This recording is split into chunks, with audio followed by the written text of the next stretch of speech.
Hello दोस्तों, कैसे हैं आप। मैं दीपक मिश्रा स्वागत करता हूं आपका अपने YouTube चैनल वो भयानक यादों में। दोस्तों, अगर आपको कहानियां थोड़ी भी पसंद आती हैं तो लाइक, शेयर, कमेंट और सब्सक्राइब अवश्य कर दिया करें। हम अंधविश्वास को बढ़ावा नहीं देते। इन कहानियों को सिर्फ मनोरंजन के तौर पर सुने। किसी पात्र या घटना स्थल का मेल खाना एक संयोग मात्र ही है। कृपया अपने विवेक से काम लें। बच्चे इन कहानियों को ना सुने। तो बढ़ते हैं आज की कहानी की तरफ। आज की कहानी का नाम है फिर वो कौन है। बिहार के दीनापुर गांव में एक छोटा सा परिवार था, जिसमें दीनू काका, उनकी पत्नी और एक जवान बेटा था, जिसका नाम था दिनेश। दीनू काका घोड़ा गाड़ी चलाकर दिन भर गांव में जो भी पैसा एकत्रित किया करते थे, उससे अपने परिवार का भरण पोषण करते थे। पर उनका जवान बेटा तांत्रिक, ओझा और मौलवियों के चक्कर में पड़ गया था। अक्सर पास के शमशान में बैठकर वह कुछ ऐसी क्रियाएं किया करता था, और जब उसे उसके बूढ़े माँ बाप समझाते थे कि बेटा, यह तू क्या करने लगा? अरे, हमने तुझसे ऐसी उम्मीदें नहीं लगाई थी। हमने सोचा था कि बुढ़ापे में हमारा बेटा हमारा सहारा बनेगा, पर तू तो उन तांत्रिकों के, ओझाओं के चक्कर में पड़ गया और शमशान भूमि में बैठा करता है। बस कर बेटा, ऐसा ना कर। देख, तूने अपनी क्या हालत बना रखी है। इन बालों को कटवा ले बेटा। अक्सर गांव की महिलाएं और बच्चे तुझे देखकर डर जाते हैं। लोग शिकायत करते हैं हमसे। और इतना सुनते ही उनका बेटा अपने बूढ़े माँ बाप पर भड़क उठता। बस करिए बाबूजी, बस करिए माँ, और नसीहत मत दीजिए। मैंने कहा ना, मैं अपने गुरु से ऐसा मंत्र सीख रहा हूँ। बस थोड़े दिन की बात है। वह मंत्र सिद्ध हो गया ना, फिर देखना दौलत बरसेगी दौलत। फिर आपको बाबूजी कोई काम नहीं करना पड़ेगा। हम लोग यहाँ पर एक बड़ा सा घर बनाएंगे और बड़ी सी गाड़ी लेंगे। फिर देखना हमारे दिन कैसे बदलेंगे। इतना सुनते ही वह बेचारे अपना मन महसूस कर रह जाते और कहते, बेटा मत कर ऐसा, इससे कभी किसी का भला नहीं हुआ है। तब वो भड़क उठा। सुनिए बाबूजी, कान खोलकर मेरी बात।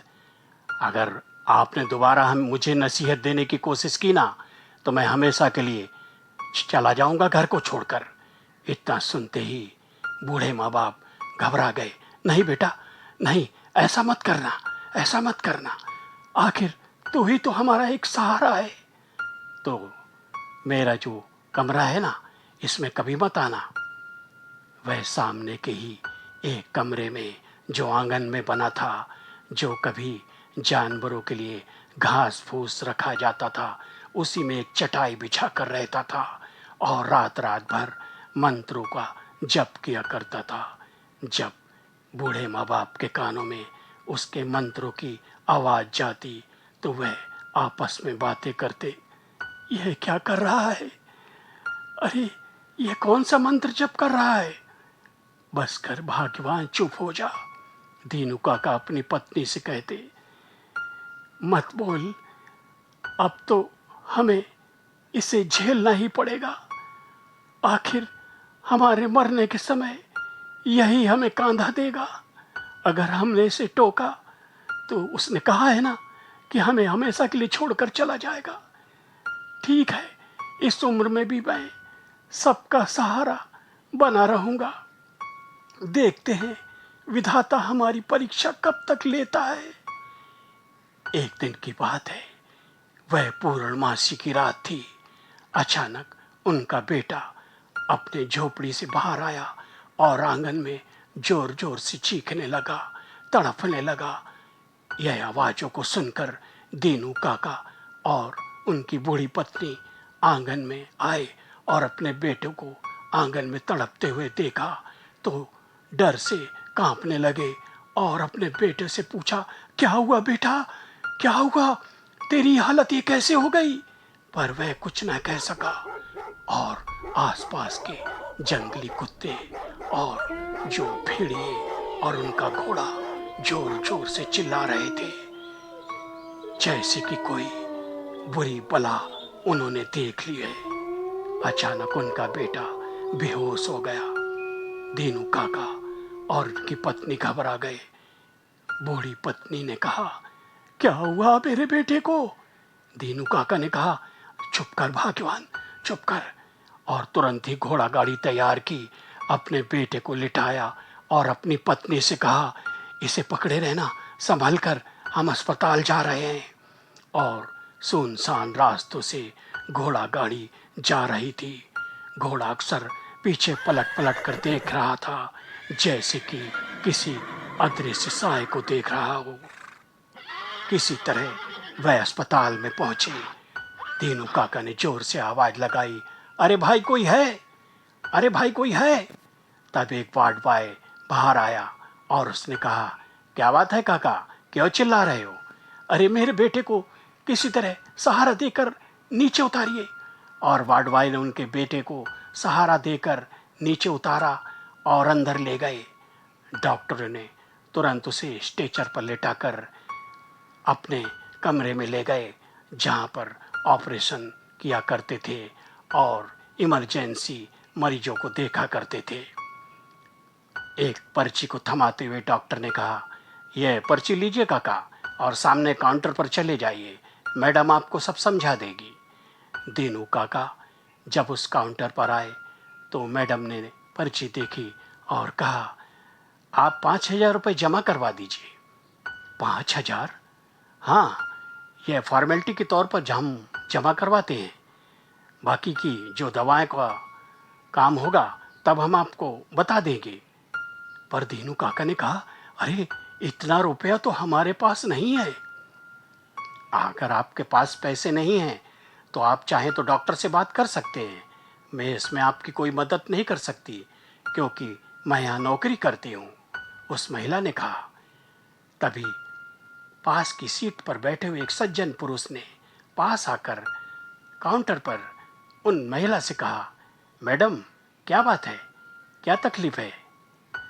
तब मैडम ने कहा, देखिए सर, यह काका है ना, इनके बेटे का अंदर इलाज चल रहा है और डॉक्टर साहब ने यह पर्ची दी है, 5,000 रुपये जो फॉर्मेलिटी के तौर पर जमा करना है।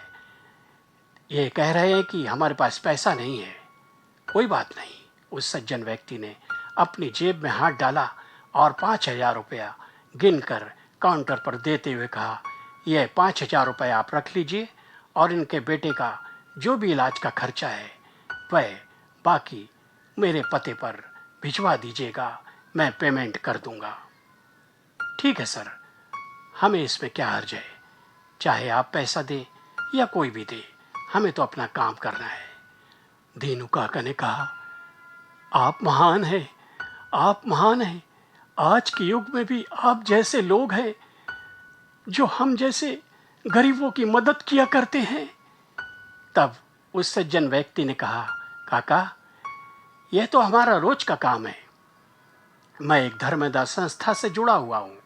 हमारी संस्था असहाय बूढ़े बुजुर्ग जो भी लोग हैं हम उनकी मदद करते हैं। उनके बुरे वक्त में हमसे जो भी बन पड़ता है हम मदद कर दिया करते हैं और इन पैसों को आपको लौटाने की कोई ज़रूरत नहीं है।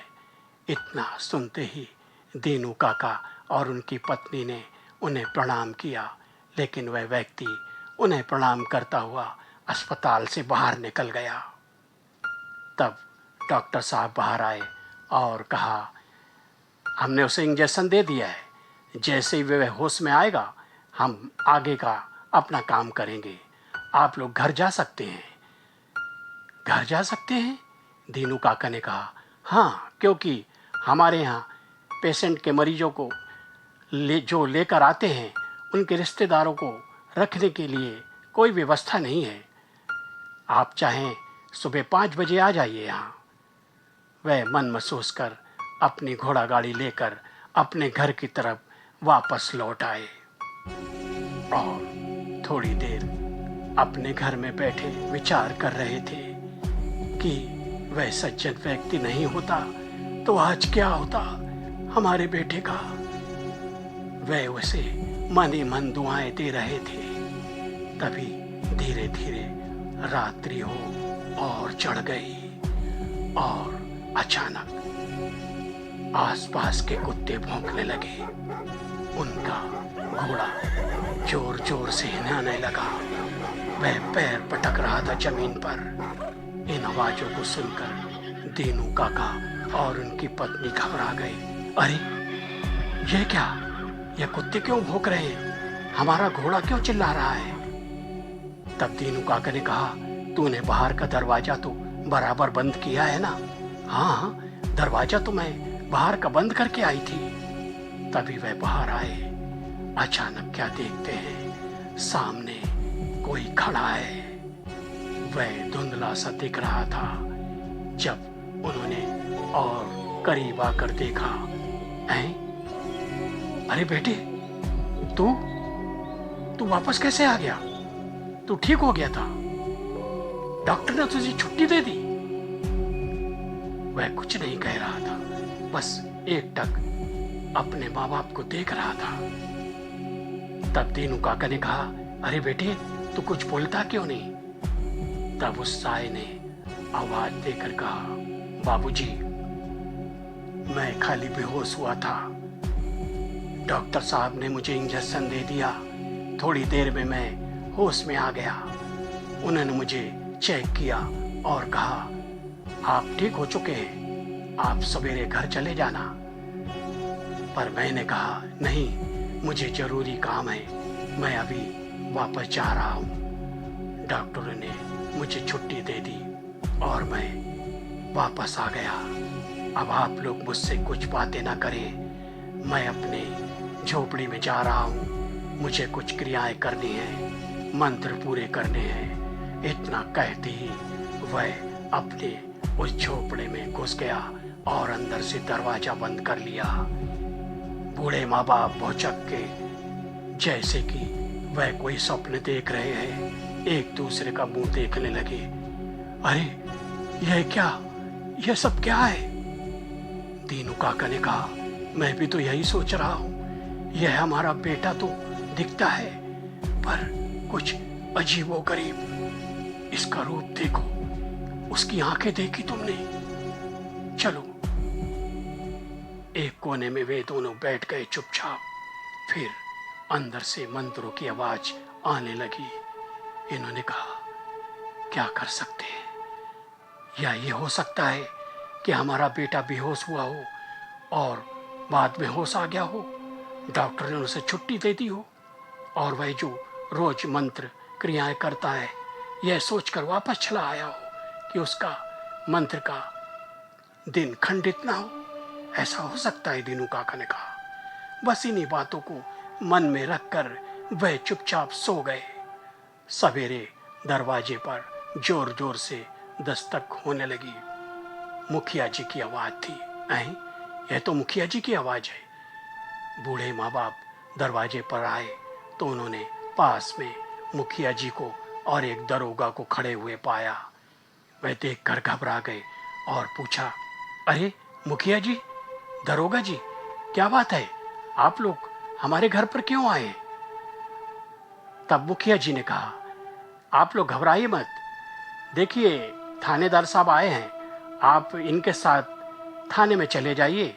ये आपसे कुछ बातचीत करेंगे आपके बेटे के विषय में। मेरे बेटे के विषय में?